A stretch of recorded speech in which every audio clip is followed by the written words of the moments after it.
Welcome, everyone, to Buddhist Center. I'm delighted to be here with you tonight to talk about the stages of the path to enlightenment, as explained by Lama Tsongkhapa, drawing from all of the Nalanda Pandits and so forth, the Indian scholars that we find in the Tanjore, and all of the pronouncements of Lord Buddha, the things that we find in the Kanjur. And they're so beautifully arranged because of the kindness of Lord Atisha when he wrote The Lamp for the Path to Enlightenment into stages that we can actually practice and produce the results that we're looking for, produce the results that these masters promise us we can have if we engage in these stages of the path. And we know that we can't haphazardly engage in these stages. There's very specific steps that we need to go through in order to realize bases that serve to then allow us to realize later steps. So it's like going up a set of stairs. We're not able to skip any if we want to get to the destination called the top. And the stages of the path to enlightenment show us exactly how we get to complete Buddhahood. And because this is a Mahayana teaching, a great vehicle teaching, let's begin by setting the most magnificent motivation in the universe, the central pillar of the Mahayana, which is the mind that aspires to enlightenment, bodhicitta, which is defined by Lord Maitreya in the Abhisama Alamkara as the aspiration to achieve the highest enlightenment for the sake of all sentient beings, for the purpose of benefiting everyone in the universe. So let's try, even if it's in contrived way, to set this motivation saying, I'm here tonight listening to the stages of the path to enlightenment in order to become the most reliable guide in the universe, in order to achieve the highest amount of happiness for myself, and in return, achieve the highest amount of happiness for every single sentient being in the universe. So again, even if this sounds so funny to our own minds, because since beginningless time, we've been under the sway of this self-cherishing attitude, this gluttonous slob, gluttonous meaning that this self-cherishing attitude has always just wanted what it wants when it wants it and never satisfied, never ever satisfied, and is a slob because this self-cherishing attitude that we've had since beginningless time makes a mess out of everything, makes it hard for us to have happiness in this life, in future lives. And then if we look at high status and certain goodness, it keeps us from both of those states. So this self-cherishing attitude brings us nothing but pain, yet we lean into it. We think that cherishing ourselves more than others is the only way to happiness. So we're combating something that's been ingrained in us since beginningless time. And it's something that, even though it doesn't make sense once we look at it logically, it's something that we've convinced ourselves, or it's convinced us, or something like this, since beginningless time, that it has something to offer us when it has nothing to offer us. So this idea of wanting to become a Buddha, when we say that, okay, I'd like to, be the greatest being that exists in the world. I would like to, have the highest amount of happiness in the world. This mind that aspires to enlightenment, that says, I want to become a Buddha for the sake of all sentient beings, is recognizing that one needs to achieve this position in order to help everyone in the universe. Because in order to achieve the highest amount of happiness for yourself, there's a secret, and it says it right in the beginning of this section in the Great Treatise on the Stage of the Path to Enlightenment, quoting Bodhisattva Shantideva. There's a secret that in order for you to achieve your highest potential, you have to cherish others more than yourself. So this is what we're going to get into learning about this evening, more about this evening, but we're going to do things a little bit differently tonight, because I would like to go back in the Lam Rimchemo a little bit and set our motivation in terms of how we should listen to an instruction. And I feel so fortunate because Drepung Loseling Geshe Agha Rinpoche is teaching myself and Lori the Lamrim Chemo from the beginning again. When I say again, Khensur Geshe Wangdak Rinpoche taught the Lamrim Chemo from the beginning and finished it over the course of 10 years. And then he began it again right at the end of his life and asked me to continue that teaching. And it's been such a blessing to once again hear this entire text beginning from the right from the start, from beginning from the beginning. Blessing, and to hear it from such a qualified teacher like Geshe Agha, who's not only qualified in terms of scriptural learning, but really understands how to practice and how to integrate these teachings into daily life in a very busy schedule. And he's really an amazing role model for me to see how one being could accomplish so many things in the course of a day, and still be willing to give someone like me class at the end of that very busy day, and answer any questions that I have. So I feel so blessed to be able to be looking at the beginning of the Lamrim Chemo again. So when we set our motivation today, first we'll do what we always do in an abbreviated fashion, because I feel like we've done this inviting sentient beings in the merit field so many times that you all should be experts at it by now, and experts because you're applying all these practices to your daily meditation and to your, different parts of your day when you need to maybe take a moment to, become conscientious again, become mindful again, to, recognize, because you've recognized by your alertness, or, by your introspection that you've maybe gotten a little off track. So hopefully you've been practicing these things where we try to get inspiration and share that inspiration with others in your daily life. So before we get started, we're saying, hey, I'm here studying the stages of the path to enlightenment as explained by Lama Tsongkhapa, who relies upon all of the authentic Indian commentaries and the pronouncements of Lord Buddha in order to achieve the highest state that I can, when that's Buddhahood. Because if I achieve that highest state called Buddhahood, I can help everyone in the universe, and it will become very logical for me to want to do so once I've looked at what the truth is, and combat the untruth, which is cherishing myself is the best thing in the world. Being self-centered is the best thing in the world. So let's imagine those beings in the space in front of us who've combated the self-cherishing attitude, who have thrown out this thief that steals all of our happiness, that steals, everything that we've ever wanted away from us. The self-cherishing attitude that cuts kind of the source of all of our happiness over and over again. It's like an axe. And again, like this gluttonous slob that just is never satisfied and makes a mess out of everything. And this, evil mastermind is accompanied by something that's standing at its root. So this coarse self-centered attitude is driven by and has at the root of it something called the self-grasping ignorance that views all things as being inherently existent.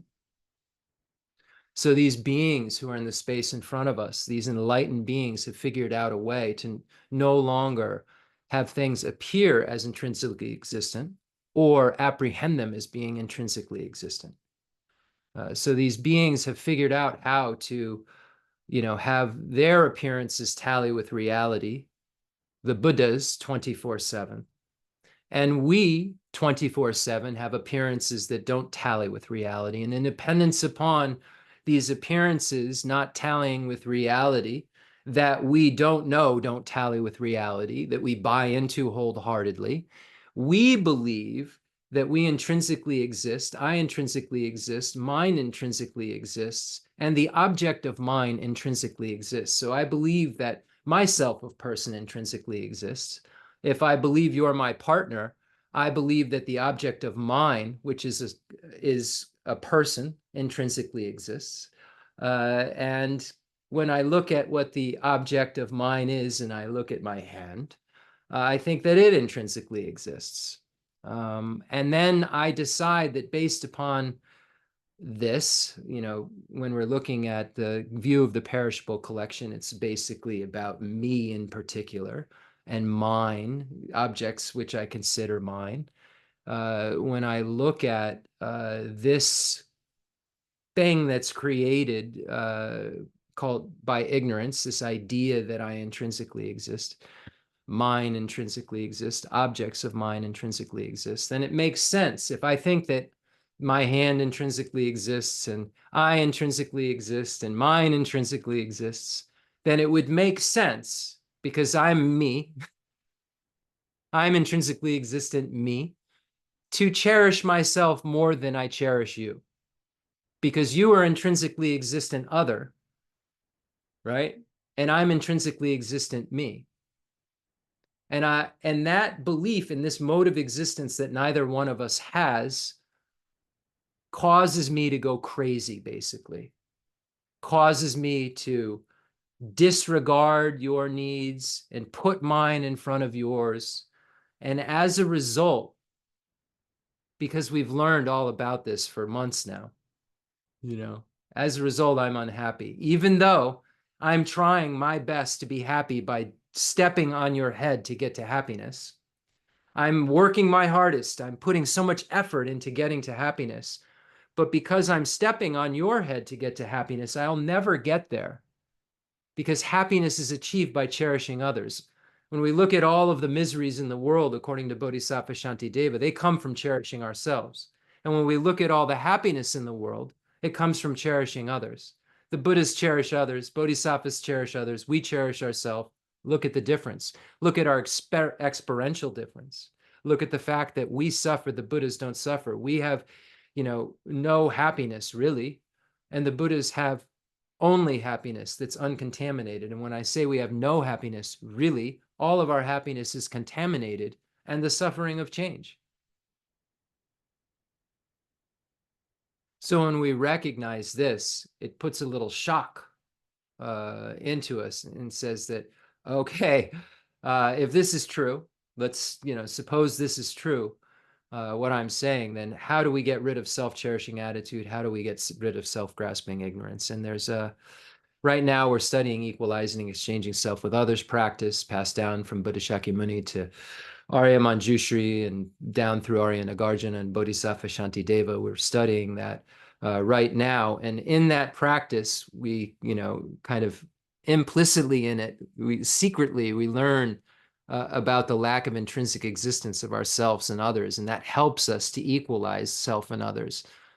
So that helps to combat the self-cherishing, self-grasping ignorance. And then we learn about cherishing others is more important than cherishing ourselves and how to make that exchange. And that combats the self-cherishing attitude. So we're so blessed that we have complete paths. And when I say complete paths, we know that these teachings are for beings of great capacity. These teachings are the teachings of the great vehicle that we're referring to when we say the equalizing and exchanging self with others practice. We know, of course, in the medium scope, emptiness has to be completely realized in order to achieve the goals of the medium scope of an abiding nirvana. So we know that there are so many common things, but this special practice of equalizing and exchanging self with others, of giving and taking and so forth, is very specific to the great vehicle. So we have to be aware that this is a great vehicle teaching, but know that those foundational practices we find in the teaching shared in common with beings of medium and small capacity are indispensable, and the teachings for beings of great capacity won't work without them. If we haven't recognized our own suffering, there's no way that we can say, I'm going to remove the suffering of every single sentient being in the universe. We don't even know what we're talking about. We don't even know that the things that we're experiencing daily that we think are blips of happiness are actually suffering. So when we say, I'm going to, remove the suffering of every single sentient being in the universe, if we haven't defined what that is, if we don't really know what that is, if we haven't identified the first noble truth, the truth of suffering, and related it to ourselves and related it to this disgusting cycle we've been involved with since beginningless time, and we'll be forced into, again, cyclic existence again and again and again until we get this self-grasping ignorance and at least the gross self-cherishing attitude under control. There's no way to get to an abiding nirvana without getting those two things. When I say under control, I mean eradicated. And in order to become a Buddha, we must get rid of the subtle self-cherishing attitude and the stains of our self-grasping ignorance that cause even arhats to see things, have things appear when they're not in meditative equipoise as intrinsically existent. So those beings that are in the space in front of us, we imagine, beings like His Holiness the 14th Dalai Lama, the wish-fulfilling jewel in our world, and your root lamas. Of course, the main Buddhas, Buddha Shakyamuni, and Arya Manjushri, and imagining Aryatara, and all of these amazing enlightened beings, but connecting with these beings who teach us, with His Holiness the Dalai Lama, Namgyal Khensur Geshe Wangdak Rinpoche, who's my root teacher. So blessed to have had him in my life and have him in my life. And in all my lives, may I never be separated from such a qualified master who then creates this, as Geshe Dorji Damdul called it, a pipeline for me to receive all of the teachings and all of the blessings because of his kindness. So beings like that, like Lama Zopa Rinpoche and Genpo Drapa Rinpoche, and teachers like Geshe Lobsang Gonpo Rinpoche, Demo Locha Rinpoche, Khensur Lobsang Gyatso Rinpoche, and Lobsang Samten Rinpoche, and Khenpo Palden Sherpa Rinpoche, and Khenpo Tsewan Dongya Rinpoche, Dongjel Rinpoche, Geshe Eshe Tapke Rinpoche, and Geshe Dorji Damdul Rinpoche, Umse Geshe Agha Rinpoche, all these holy beings that are part of my process, part of why I'm here able to talk with you. And Geshe Pendela we listen to now in Loseling, Atlanta. And of course, Geshe Khensur Rato Khensur Geshe Nikki, who's such an inspiration and such a quiet, joyous perseverance being who gets so much done and doesn't need to tell anybody about what he's getting done. These are all our role models. These are beings who figured stuff out that we haven't figured out. And of course, the beings of the extensive deeds, profound view, lineage of blessings, all the incredible beings of the Nyingma, Kaju, Satya, and Galub lineages, and the special blessings we receive as being part of this lineage that we've focused so much on in the Galub lineage with Lama Tsongkhapa and Kirtub J and Joseph J and Basu Chuji Jetson and Panchen Sonandrapa and Jayan Sheba and Janja Rupi Dorji and Goncho Jimbi Wampo and Jayan Gapi Lodru, and all of the Panchen Lamas and all of the Dalai Lamas. We've relied, and Pabonka Rinpoche, we've relied so heavily on their commentaries. I must say their names just because of their guidance, and the Nalanda masters, and because of their guidance. So imagine these beings in space in front of us, and then the deities, highest yoga tantra, performance tantra, action tantra, and know that the perfection vehicle serves as the basis for all of those fancy things, all those tantric things. We have to get the small, medium, and great scope according to the perfection vehicle right.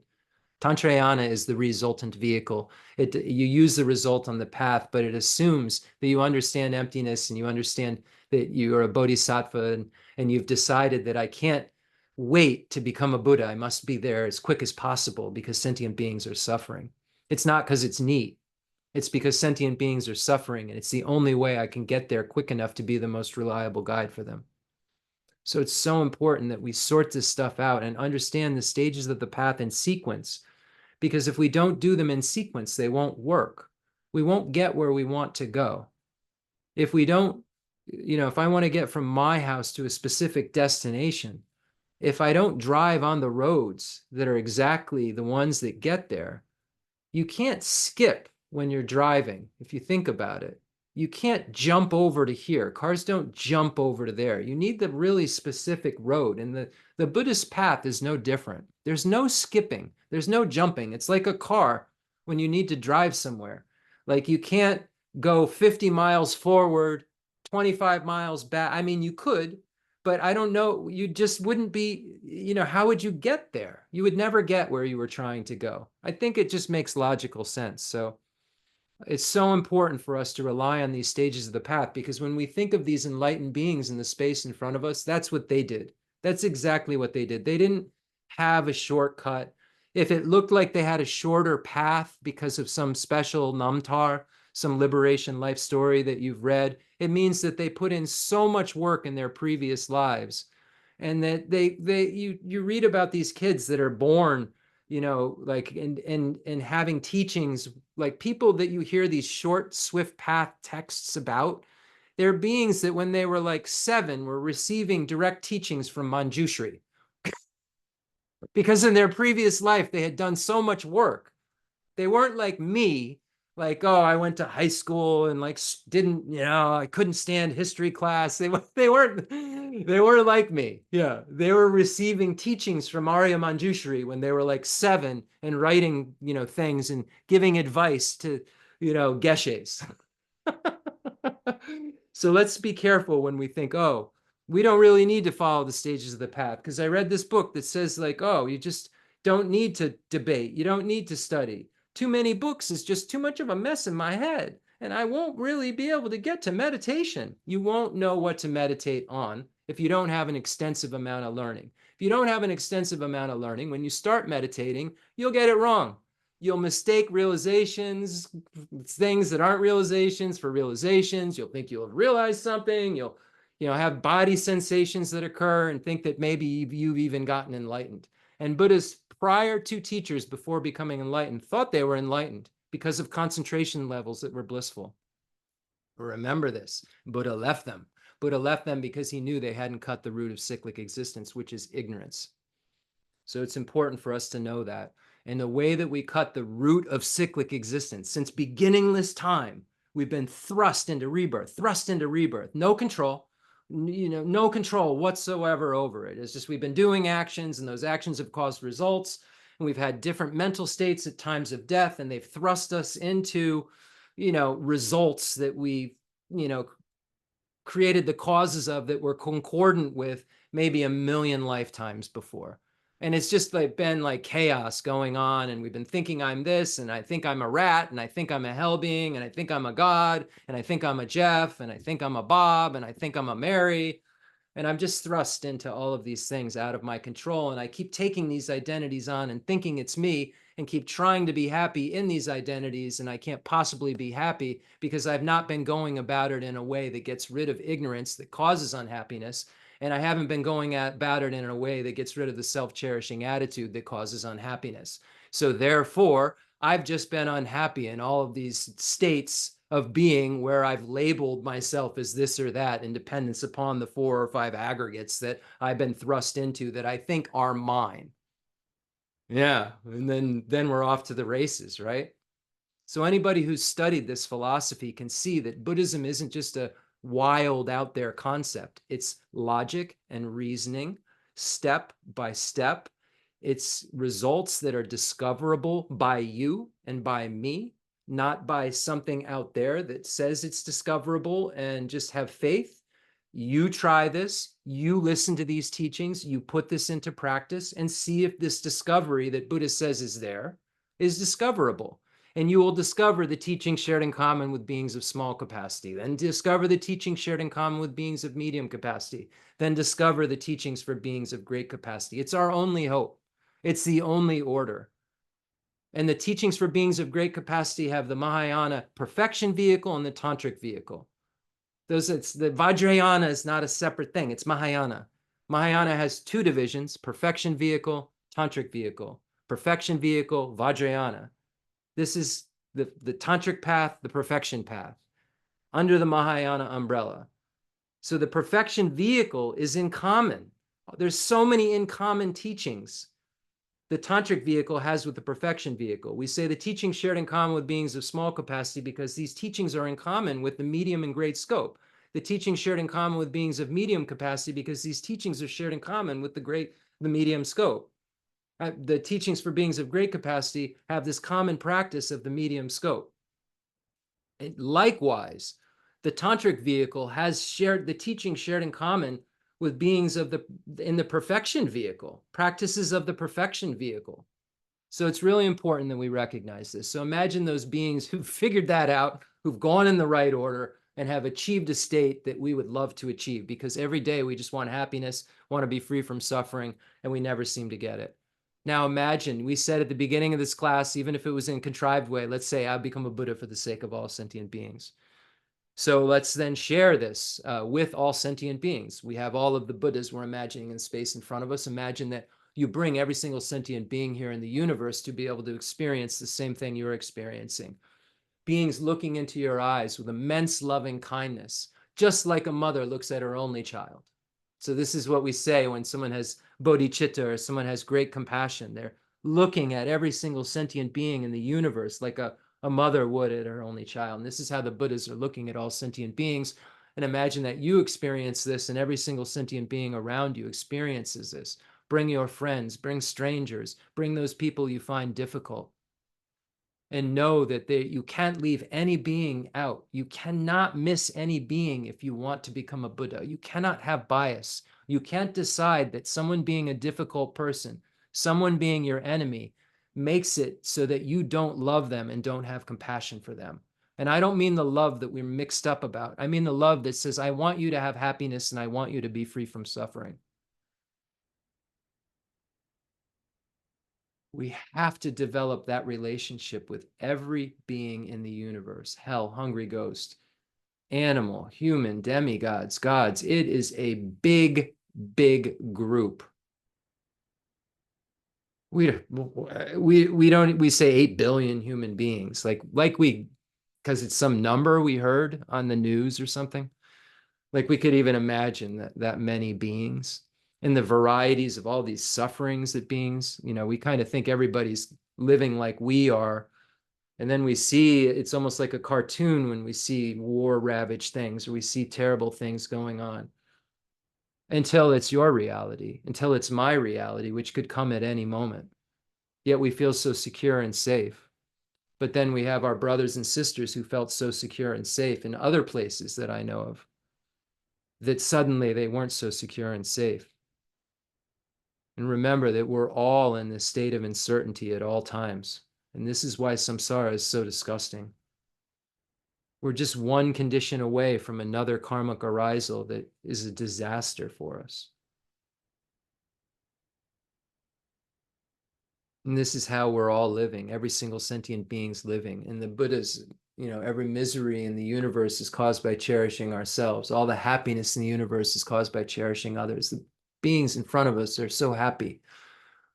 They cherish others more than themselves, and we cherish ourselves more than others. Look at it. So now all beings in the universe are here. We have the beings who are enlightened, those beings who've gotten rid of the afflictive obstructions and the obstructions to omniscience. Now we also have those beings who have not gotten rid of at least the obstructions to omniscience. You've become not a sentient being anymore when you get rid of the obstructions to omniscience. Even a 10th ground bodhisattva has what's called the obstructions to omniscience. It causes the appearance of true existence to occur even at a sensory level when one isn't in meditative equipoise on emptiness. So imagine that you're bringing every one of those beings here, and they're able to hear exactly what they need to hear to move forward spiritually. Think about that for a moment. All the enlightened beings in the space in front of you, those holy beings, those wish-fulfilling jewels, those jewels who teach us how to get exactly what we want, how to get exactly what we want for everyone else in the universe. We will never suffer again if we rely upon these teachings. We will never have to have happiness that's contaminated, that's really suffering again, if we rely upon these teachings. These teachings result in a complete freedom from suffering and the highest amount of happiness that's achievable and the highest amount of reliability for others that's achievable. We're so fortunate to have these teachings in our life. Imagining all of these beings are here with us, enlightened beings and all sentient beings. And now we'll read from Lama Tsongkhapa's great treatise on the stage of the path to enlightenment. Right in the beginning section, as I said, Umse Geshe Agha Rinpoche just started giving us teachings on the Lamrim Chemo, starting from the beginning again. We're going through word by word, just like Khensur Geshe Wangdak Rinpoche did. He's teaching Lori and I. We're so blessed to have this.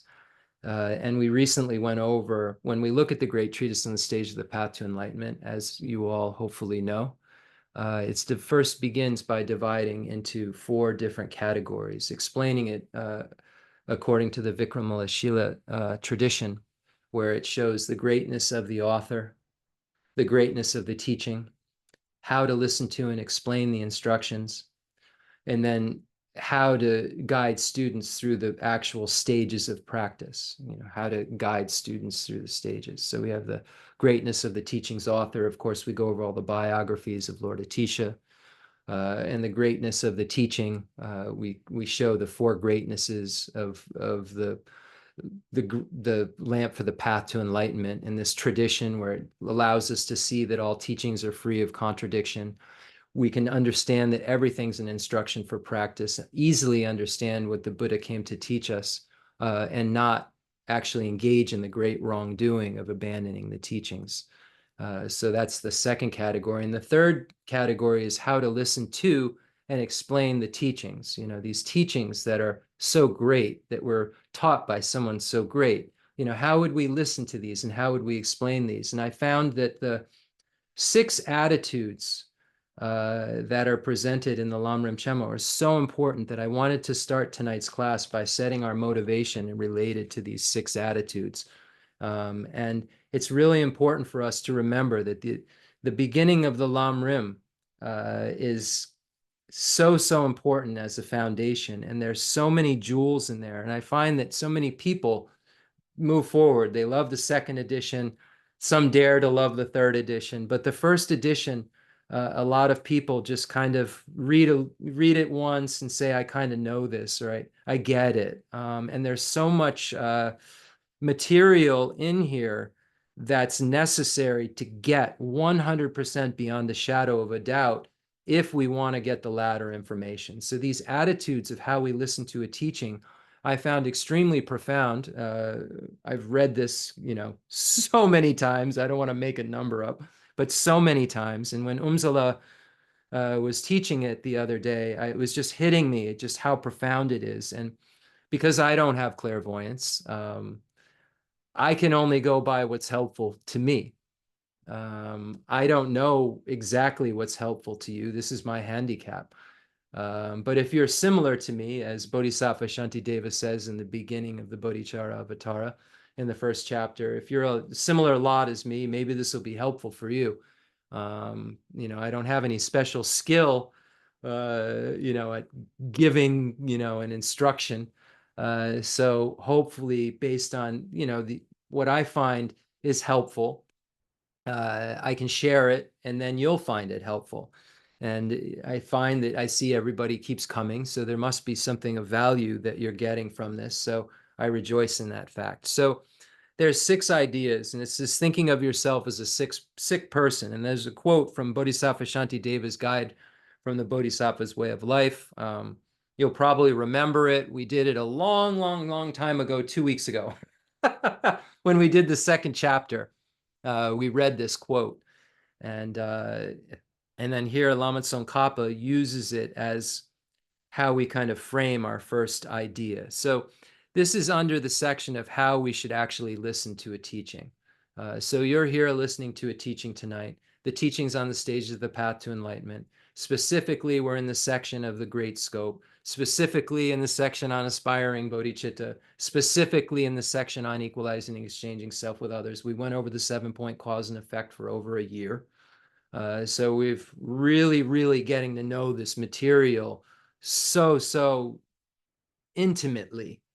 And hopefully you're investing in your own mind, because it's the only thing this material is for, is to help you change and help you to become kinder, better, more ethical person, more wise person, more reliable person.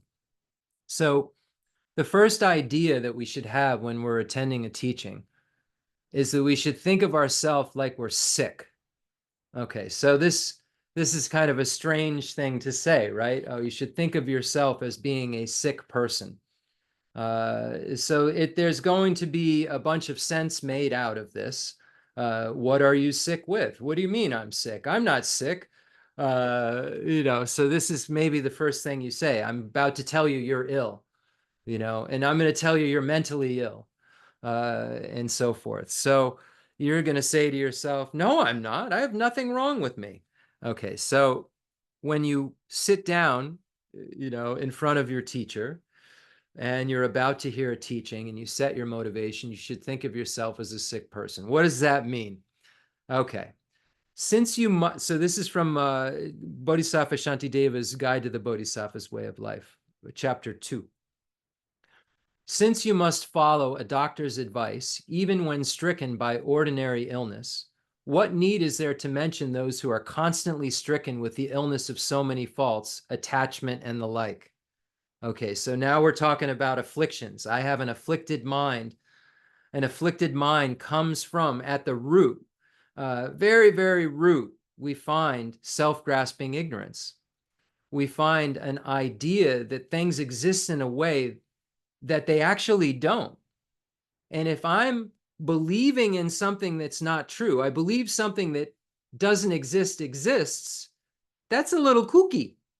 And if I think that things have intrinsic existence and then they're intrinsically beautiful, I act a little kooky because it's coming from a place where my mind's out there. My mind is off.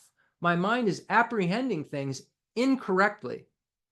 So as Bodhisattva Shantideva says, you have been sick for a long time with the illness of the afflictions, such as attachment, an illness that is long-lasting, intractable, and causes strong suffering.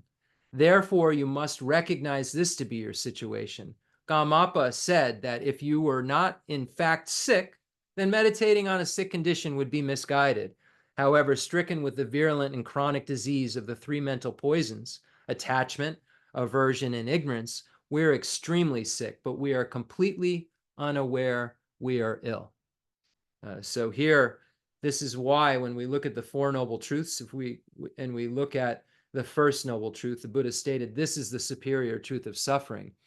And then when, he said, this is the superior truth of suffering, this is the superior truth of origin, this is the superior truth of cessation, and this is the superior truth of path. Then the Buddha said, this is the first turning of the wheel of Dharma, not the Mahayana, teachings. This is the teachings that are all in common, the first turning of the wheel of Dharma. Then the Buddha said, suffering must be identified. So we have to identify what the suffering is. It says we're completely unaware that we're ill. We're completely unaware that we're sick. We're completely unaware that we have the suffering of change, the suffering of suffering, pervasive compounded conditioned suffering. We're completely unaware of this. We don't know that we have this illness that's driving all of our suffering. We don't know this. We haven't identified that there's an origin at all. We don't even know that we're sick.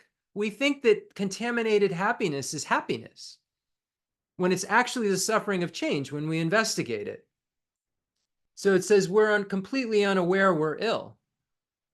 So then we first have to come to this conclusion that, yes, I have suffering. I have the 8 types of suffering, the 6 types of suffering, the 3 types of suffering. I have this suffering that occurs, and it's occurring not randomly, not because it's like, hey, everybody has a bad time now and then. It's occurring because there's very specific causes that are making it occur. There's an illness in my mind called self-grasping ignorance and a self-cherishing attitude that's making everything occur, but I don't know that my mind is so sickened by these 2 things. All of the negativities that are occurring again and again and again and again and again and again. And I don't know they're occurring because my mind is sick. My mind thinks things exist in a way that they don't. My mind thinks that cherishing myself is better than cherishing anyone else in the world, for that matter, So we recognize that we're ill. So if you went to a doctor, if you had some major situation going on with your body, of some sort, you'd go to the doctor and you would say, I'm really, really sick, doc. I need some help. That's how we should arrive at the teaching. I'm really, really sick, teacher. Khensur Rinpoche, I'm really, really sick, in the morning. Help me, keep the pipeline of teachings going to me, keep emanating as different, potentialities for me to learn. I'm really, really sick. I really need help. Since beginningless time, I've been thinking in an incorrect way, thinking in an off way, thinking in a sick way. So I'd go to this doctor and I'd say this, right? If I had some kind of normal worldly illness, I'd go to the doctor and I'd say, I'm sick. And then what? You would think of the instructor as a doctor, right? So okay, so you're sick. Now you go to a doctor. So the way that we're supposed to look at the teacher is like a doctor. Okay, so you got an illness, you're feeling crappy, you go to a doctor's office, then you see a doctor. You should be looking at the instructor as like a doctor that's, got the notepad in their hand, and they're like, oh, what exactly is going on? And then they would say, oh, I have been, having high fevers, and I've been disoriented, and, I eat only sugar, and then the doctor would say, oh, let me do some tests and so forth. And then, the doctor would check you out and then be able to say, oh, something like, oh, you have diabetes. What the Buddha does is the Buddha says, oh, what's going on? Jeff, what's going on? Or your teachers, what's going on? Well, I have these 8 sufferings. I have 6 sufferings. I have 3 sufferings. I'm never satisfied. I don't have a lot of answers. I seem to think that all these things that I'm going to do are going to make me happy in the long run. They don't make me happy. And then, the Buddha's sitting there with a little pad, taking the notes, and then says, okay, well, I've got news for you. You're suffering from self-grasping ignorance and the self-cherishing attitude. So we think of the instructor as like a doctor, okay? So the doctor, for example, when you are stricken by a severe illness, such as wind or bile disorder, you seek a skilled doctor. So you can just say such as cancer or a brain tumor, which we've had go on in this house out of nowhere. Okay, so think of yourself, the instructor, as a doctor. For example, when you're stricken by a severe illness, such as cancer or a brain tumor, says wind or bile, you seek a skilled doctor. You certainly do. I've been in this situation with my partner, Lori. You seek the best. You get a second opinion. And when you get in that office, you listen to him like your life depends on it, because it does. And this, you're listening to the teacher who is like a doctor, like your life depends on it, and all your lives depends on it, because they do. How you're going to feel in this life and how you'll feel forever is going to depend upon whether or not you listen well enough to what the doctor tells you. Upon consulting your doctor, you're greatly delighted and listen to whatever the doctor says, revering him or her respectfully. So you go to a normal doctor and they're like, oh, don't worry, you'll be all right. Oh, okay, what do I need to do? Okay, exactly what do I need to do? Did you say a half a cup or a full cup? No, I need to know exactly. Is that 3 times a day? Do I have to take it for the full 21 days? Really? That's how we take the instructions related to our health. Likewise, seek in this way a teacher who imparts the teachings. Find somebody who's like a doctor. Once you have found your teacher, venerate your teacher with respect and do what he or she says. While doing this, consider it a privilege, not a burden. For as the verse summary of the perfection of wisdom in 8,000 lines says, therefore, wise bodhisattvas who have a strong thought to seek sublime enlightenment vanquish pride decisively. Just as the sick rely on doctors in order to cure their illnesses, so you should rely on a teacher, applying yourself enthusiastically. Vanquish pride. Oh, I know, this teacher, oh, their robes are a little dirty, and I don't know, it does a little of this, does a little of that. No, it says once you found your teacher, venerating, do this, think of it as a privilege. And it says that vanquish pride. Think of yourself as an ill person that's listening to a doctor. Don't think of yourself as this really great scholar that's listening to a scholar so that I have some really intelligent things to say. No, I'm a sick person and I need your help. Okay, so this is number 2. So, okay, I'm sick. The instructor's like a doctor. So I'm sick. I go into the doctor's office. I go into the Zoom meeting. I go into the Buddhist center and I say, okay, it's like it's a hospital, hospital for the mind.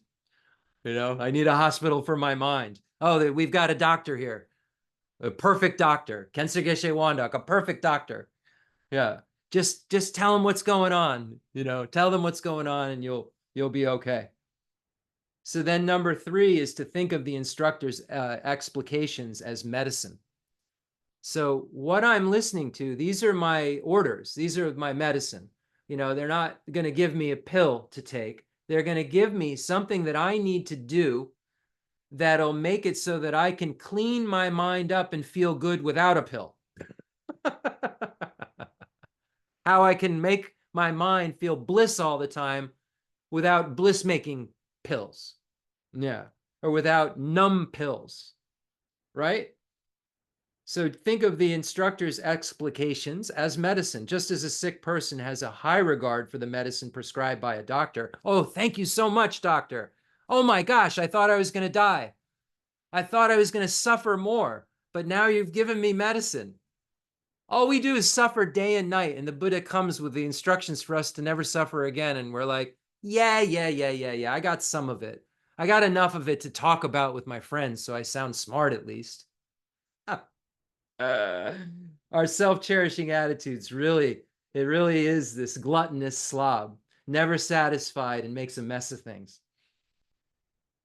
Yeah, just as a sick person has a high regard for the medicine prescribed by a doctor, so you should view the instructions and explications that the instructor gives as very important, taking great pains to hold them in high esteem and not squandering them by lapses such as forgetting them. And this word squandering, I looked at it in the Tibetan. It actually says like throwing them out, like it's like what you do with trash. Lama Tsongkhapa used a really strong word here. It says, hold these in high esteem. Don't throw them out. How would you throw them out? By forgetting them.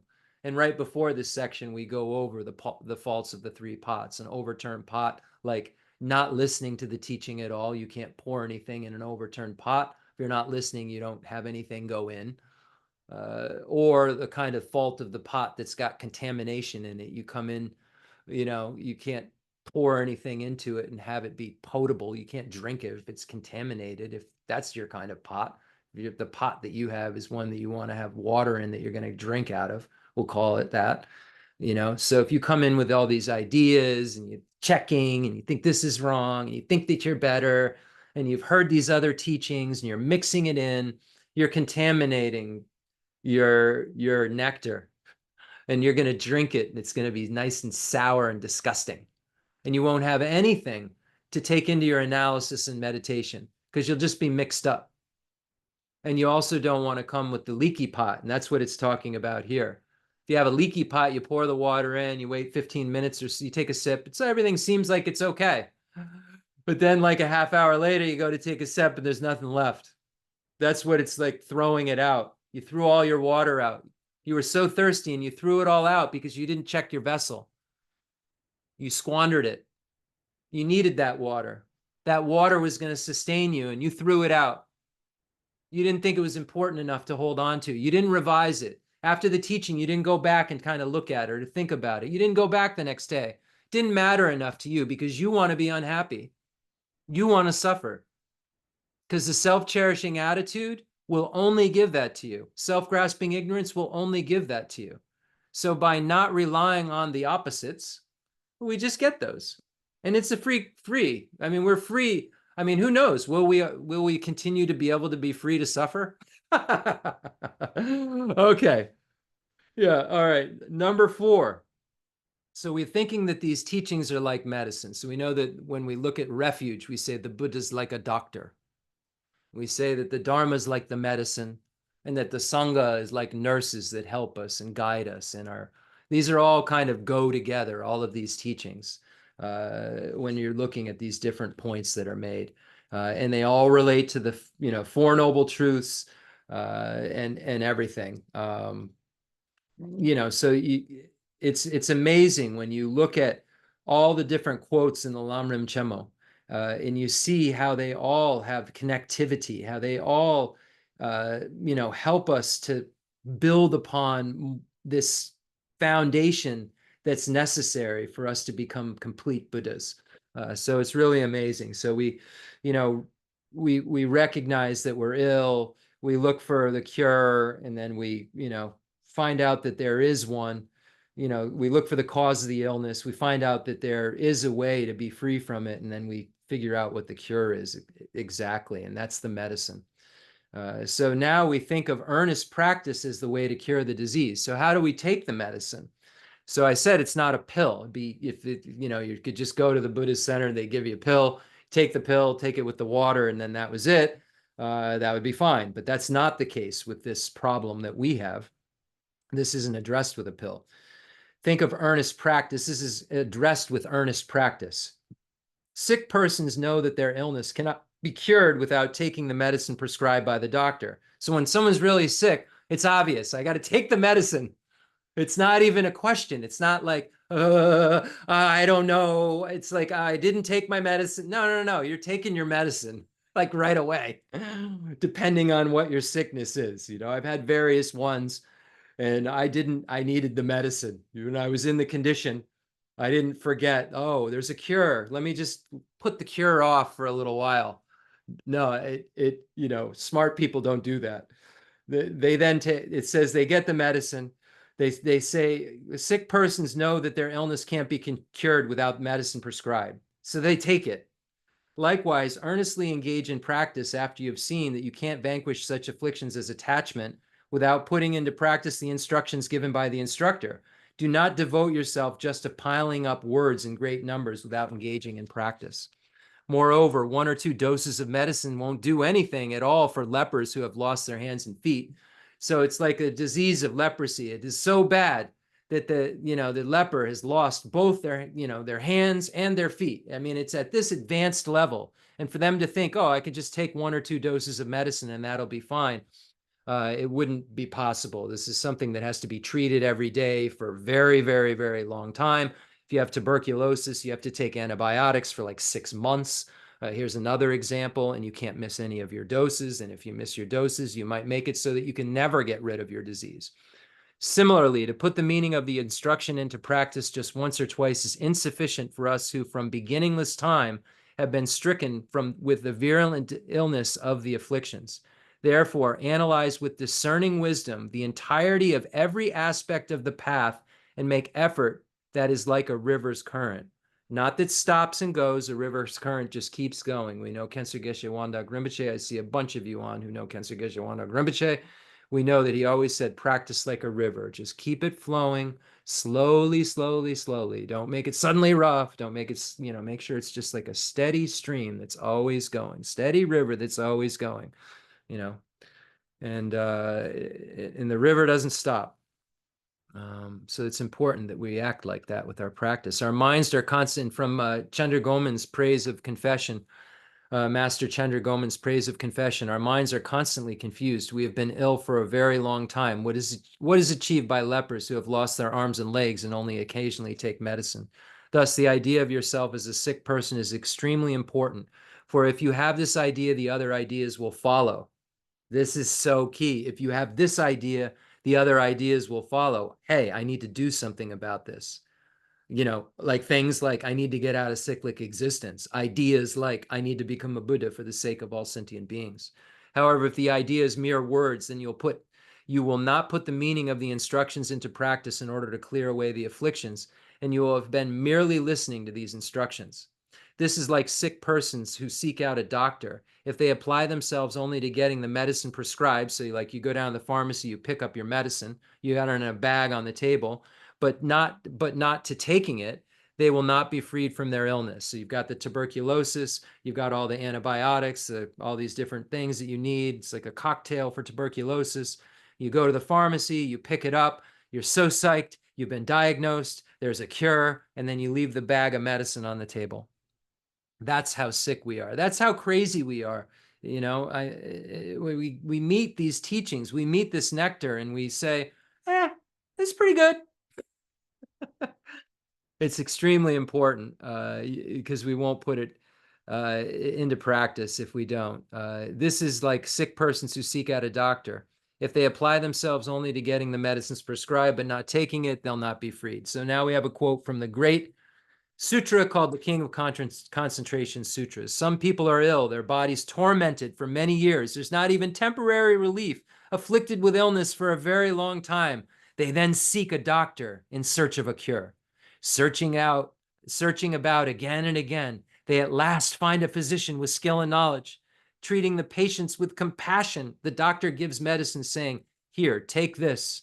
The medicine is plentiful, good, and valuable. It'll cure the illness, but the patients don't take it." This is not a shortcoming of the doctor, nor the fault of the medicine. It's just the fault of the ill person. Likewise, after you have left the householder's life for the sake of these teachings and have come to know the powers, meditative stabilizations, and faculties, meaning you've memorized a bunch of stuff. Yeah, I know all this stuff. How can you attain nirvana without making effort at meditation and effort at what is right? I have explained this very good teaching, yet if you, having heard it, do not practice correctly, then just like being a sick person holding on to a bag of medicine, your illness can't be cured. In Bodhisattva Shantideva's Guide to the Bodhisattva's Way of Life, it says, physically put these instructions into practice. What will be accomplished by mere talk? Will sick persons be helped by merely reading a medical treatise? So I think that's from what, chapter 5, conscientiousness? Yeah, I think so. Yeah. Therefore, earnest practice in the statement. Think of earnest practice as what clears away the illness of the afflictions. Refers to think of earnest practice as what clears away the illness of the afflictions. Refers to putting into practice the lessons that a teacher has imparted to you on what should be adopted and what should be cast aside. To do that, you need to know the lessons. You need to have excellent hearing of all of the scriptures to know then what it is you need to adopt, what it is you need to cast aside, what it is that's meaningful, what is meaningless that you need to eliminate. All of this comes from hearing. Achieving nirvana comes from hearing. We find this in the collection of indicative verses right at the section prior to this. From hearing comes knowing phenomena. From hearing, wrongdoing is overcome. From hearing, the meaningless is overcome. From hearing, nirvana is achieved. We have to hear well. We have to listen to these things like a doctor is talking to us and telling us how we need to practice and what we need to do. The purpose of knowing them through study is to do them. So the reason that you study, the reason that you need to know the lessons is so that you can do what it says. The greatness of the teaching, the second thing, is realizing all of these teachings are instructions that we actually practice. Therefore, it's vital to put the meaning of what you have heard into practice as much as you are able to. And this is as much as you are able means from where you are at, from your capacity, not from a higher capacity than you're at. We have to be honest with ourselves and start from where we're at so that we can actually build foundations of realization. The verses about hearing says, even if you've heard a great deal, if you're not well restrained by ethical discipline, then because your ethical discipline and because of your ethical discipline, you're scorned, your hearing's not excellent. Even though you've heard very little, if you are well restrained by ethical discipline, then because your ethical discipline, you are praised, your hearing's excellent. Persons who haven't heard much and are also not well restrained are scorned on both accounts and their conduct's not excellent. Those who have heard a great deal and are also well restrained by ethical discipline are praised on both accounts and their conduct is excellent. Though you might understand the heart of the scriptures through hearing and might know the core of meditative concentration, such hearing and knowledge are of little import if wildly you engage in coarse behavior. Those who delight in the teachings taught by noble beings and practice accordingly with body and speech, who have patience, delight their friends, and are restrained, they will attain the perfection of hearing and knowledge. The exhortation of wholehearted resolve says, the foolish are sorrowful at the time of death. I repeat, the foolish are sorrowful at the time of death, saying, my practice was poor. Now what is to be done? Not having found depth, they will suffer greatly. Such are faults of delighting in just words. Wow, careful. Like an actor before an audience watching a show, or like describing the good qualities of someone else who is a hero. You fall from earnest practice yourself. Such are the faults of delighting in just words. I promise you, these teachings are to be throw yourself into them, practice them, get up early in the morning, think about these steps. It'll be the greatest thing that you've ever done. But if you don't practice them, if you just read this here and there, oh, I went to some teachings, I studied with this teacher, and you don't actually practice, it's really just like putting in the garbage. The husk of a sugarcane stalk has no substance at all. The taste that delights is inside. Through eating the husk, the delicious taste of molasses can't be found.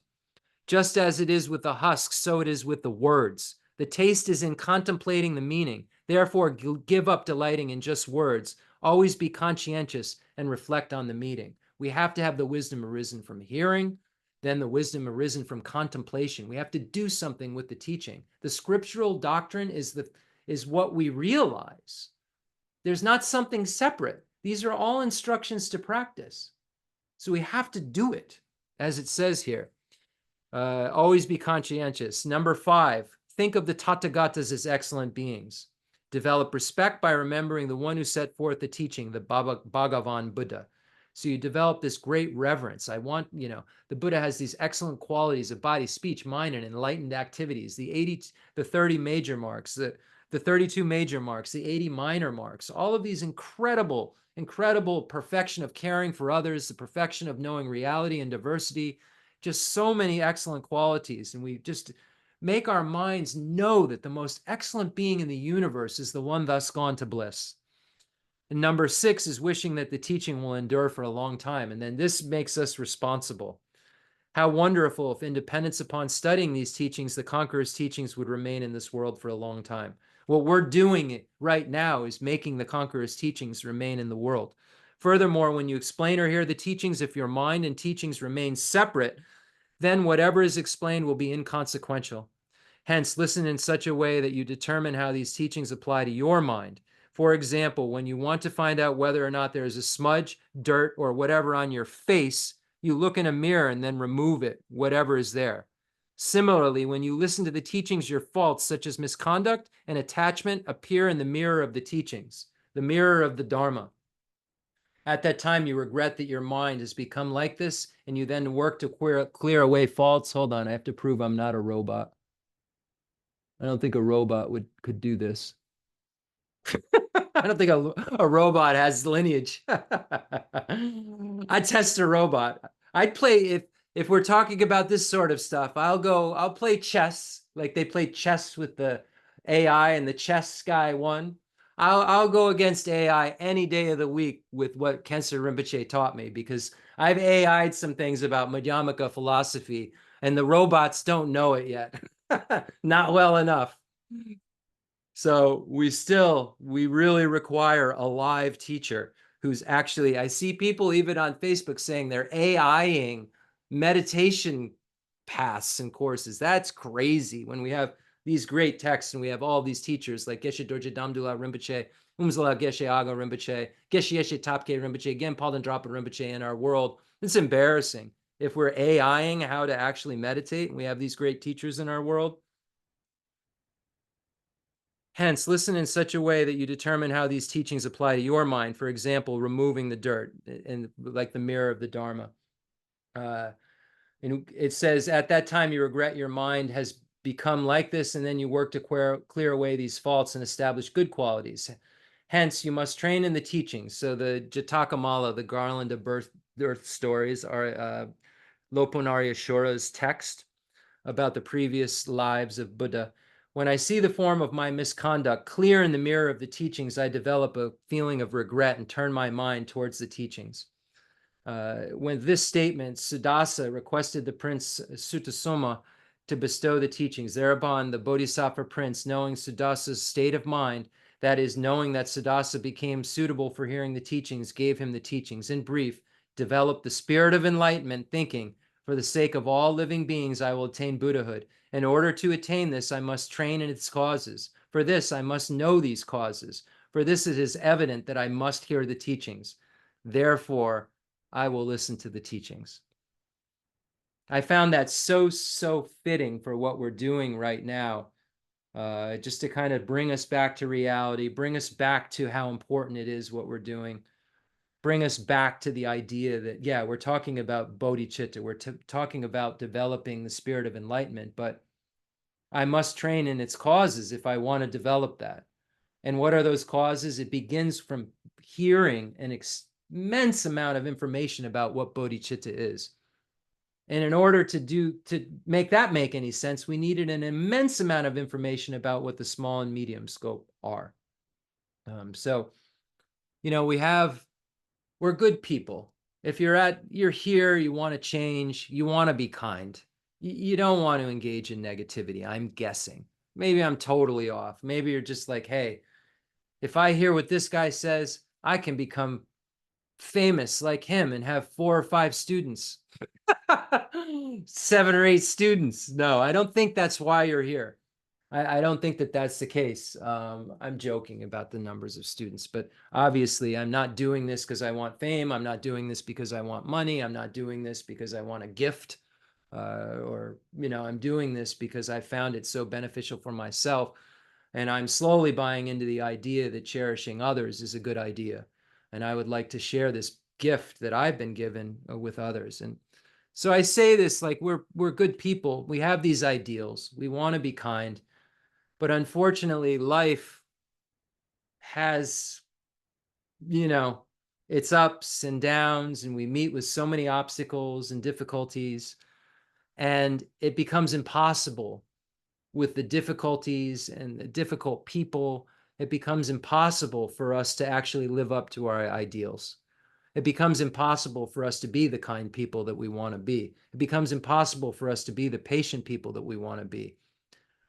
And it's not because we're bad. It's because we haven't practiced what's needed. We have an ideal.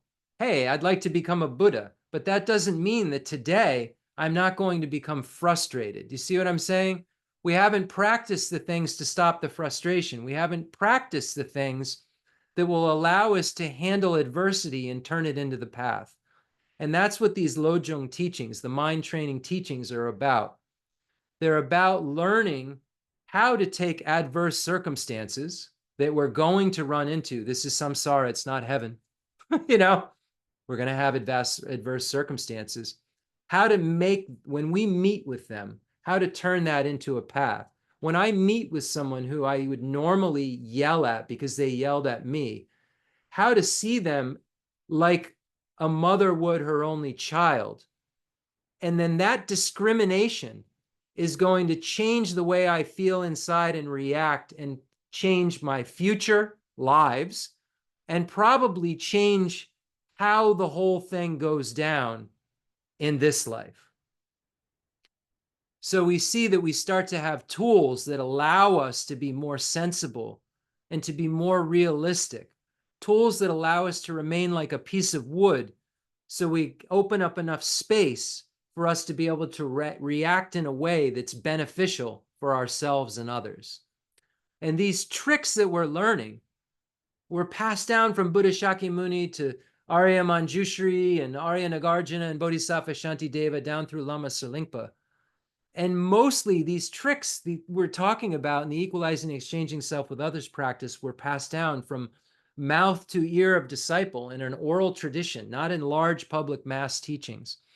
So just rejoice in the fact that we have this opportunity. I don't think that I'm going to get into that much more this evening because I see that it's already 8:15, and I think I gave us all quite a bit to think about. I intended on doing more, but then, when I started to read this motivation for listening to the teaching and started to see even more richness as I was talking, we used up time. But the whole point of this is for me to convey to you what I found helpful for my practice, what I found helpful throughout my week as I'm practicing it, as we take class, usually 2 classes a day, 7 days a week.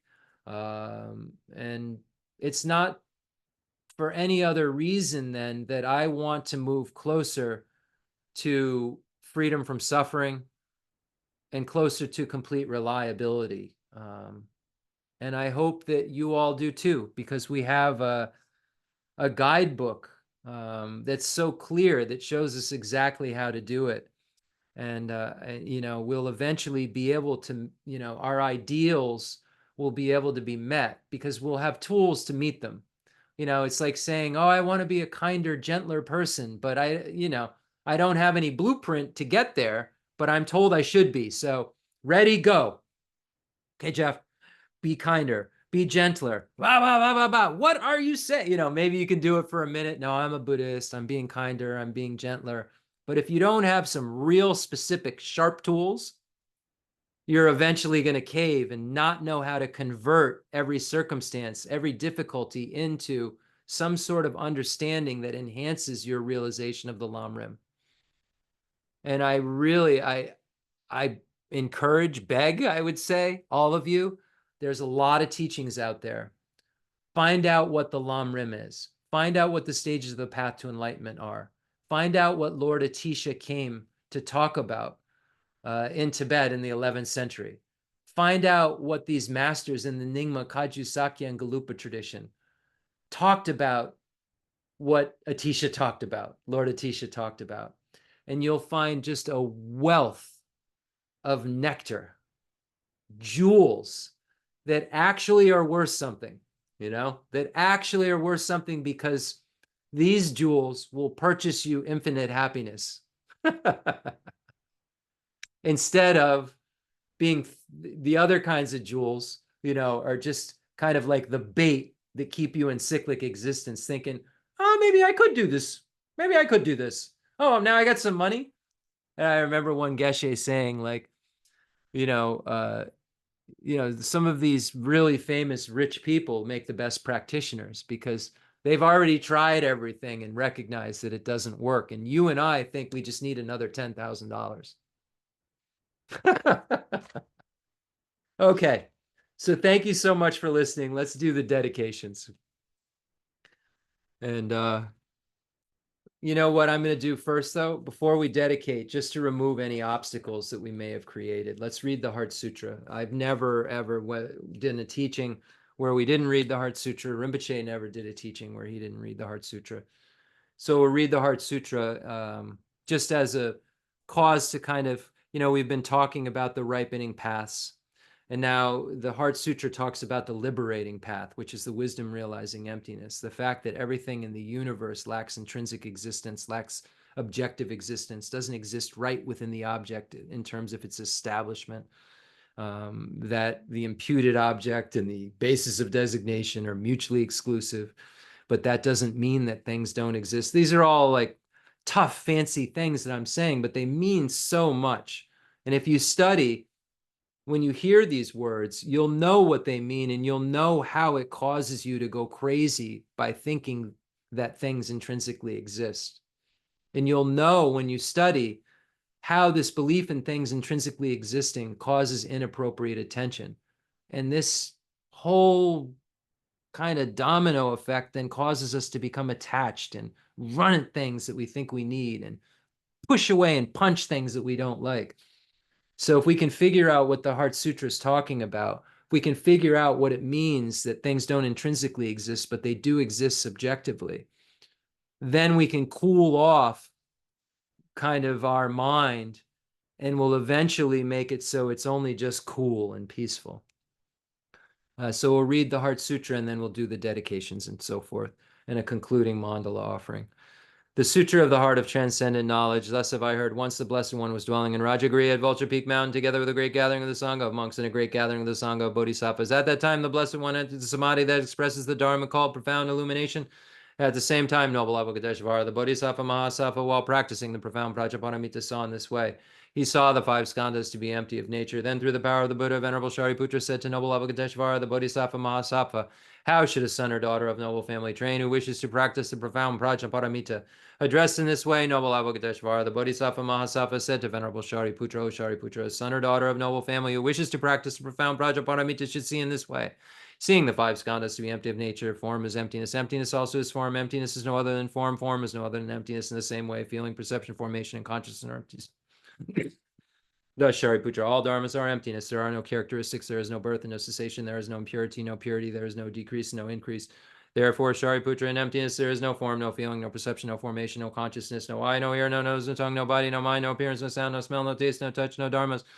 No I, dhatu, up to no mind, dhatu, no dhatu of dharmas, no mind, conscious, dhatu, no ignorance, no end of ignorance, up to no old age and death, no end of old age and death, no suffering, no origin of suffering, no cessation of suffering, no path, no wisdom, no attainment, and no non-attainment. Therefore, Shariputra, since the bodhisattvas have no attainment, they abide by means of Prajaparamita. Since there is no obscuration of mind, there is no fear. They transcend falsity and attain complete nirvana. All the Buddhas of the three times by means of Prajaparamita fully awaken to unsurpassable true complete enlightenment. Therefore, the great mantra of Prajaparamita, the mantra of great insight, the unsurpassed mantra, the unequal mantra that calms all suffering, should be known as truth, since there is no deception. The Prajaparamita mantra is said in this way: Te ata om gate gate paragate parasangate bodhi so ha. Thus Shariputra, the Bodhisattva Mahasattva, should train in the profound Prajaparamita. Then the Blessed One arose from that samadhi and praised noble Avalokiteshvara, the Bodhisattva Mahasattva, saying, Good, good, O son of noble family, thus it is, O son of noble family, thus it is. One should practice the profound Prajaparamita just as you have taught, and all the Tathagatas will rejoice when the Blessed One had said this. Venerable Shariputra and noble Avalokiteshvara, the Bodhisattva Mahasattva, the whole assembly in the world with its gods, humans, asuras, and Gandharvas rejoiced and praised the words of the Blessed One. And then the shortest Perfection of Wisdom Sutra, So any sharp bodhisattvas out there may have just realized emptiness. Kala jibene jodamba ne nguje de junga yi de jen de baba lama yi bujin zi ne zon gandro zo la sha ze lo aga samara jasandara samara be aga samara jasandara samara aga samara jasandara Agaza Maraja Zandara Zamaraya Bedeata Ongate Gate Baragate Barazangate Badizo Baba Conchisanjiga Eden Bidoji Lobodoji Mebodoji Shiwadoji Dagi Baji Metubishi Danji Shedin Korea Soha Gerindo Jaja Shiwada Metun Nube Jandan Rewadan Tumbadon Jimbon Zonzon Joji Dashi De Jandenda de Le Show. Okay. Now my superstitious mind is fixed. Let's do the concluding mandala offering and dedication prayers. The fundamental ground is scented with incense and strewn with flowers, adorned with Mount Meru, the four continents, the sun and the moon. I imagine this is a Buddha land and offer it. May all sentient beings enjoy this pure realm. I dedicate whatever virtues I have collected for the benefit of the teachings and of all sentient beings, and in particular for the essential teachings of Venerable Losang to shine forever. I send forth this jeweled mandala to you, precious Guru. Any mistakes I've made, may they be purified by the mantra of Vajrasattva, imagining the white homes, red Ahs, and blue homes dissolve into your dissolve into your body and purify your body, speech, and mind, respectively. Like with the white Oms purifying your body, red Ahs purifying your speech, and blue homes purifying your mind. Imagining that they're raining down on you from Vajrasattva while you hear this mantra, the purification blessings. Om benza sata samaya manabalaya benza sata zenabajita deda meva zulukai meva zubukai meva nurata meva Savasiri mebraja zavakama suji mekidam chinkoro ma bhagavan zavadata kata benza mamemoka benza baba maha samaya sapa om ve. Jarama jajarama dunja kala rachamo. Ramo aja dacha dunja rudu hong jo hong. May we always be protected by Dalai Lama. I dedicate all this virtue to emulate the knowledge of the hero Manjushri, and likewise Samanta Bhadra as well, with whatever dedication is praised as supreme by all the conquerors who traverse the three times. I also dedicate all my roots of virtue for the sake of auspicious deeds. May the supreme jewel bodhicitta that has not arisen arise and grow, and may that which has arisen not diminish but increase forevermore.